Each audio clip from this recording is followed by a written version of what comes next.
肌少症的原因除了原发性，却无特定的原因，只是年龄的老化造成，或者是触发性，因为长期倒立盲床造成行动力的下降。目前被认定是甲老化相关的肌肉的疾病，因为肌肉量的减少，容易造成长者来跌倒或者是骨折的风险。因此，体检甲着预防就真重要。因为我们老化的话，肌肉量就会减少，所以它对于一些我们老人他的一些行动啊，或者是可能他容易跌倒或骨折的问题，好，也就是说呢，它可能会影响到他的生命的安危啦，哈。所以至于说检测的方式呢，我们可能就是有一些表格，然后最简单的方式就是量小腿围。好，那可能用皮尺啊，或者是我们的双手，好下去量我们小腿最粗的地方。好，那可以大概知道一下，就是说是不是有肌少症的问题。那经过这样子的简单的筛检之后呢，建议还是要到医疗院所去做一些更精确的一个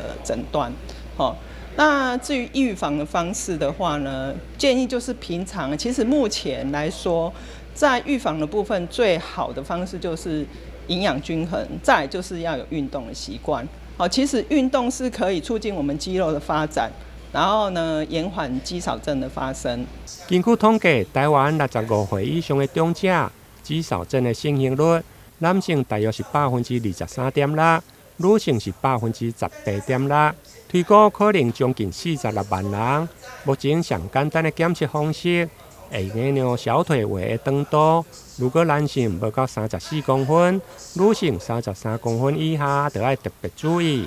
营养师表示，因为目前药物的研究临床还无确定的疗效，因此平时除了靠饮食配合适当的负重，甲着增加平衡感的运动来锻炼肌肉，才能预防甲着延缓肌少症的发生。台南新闻林根采访报道。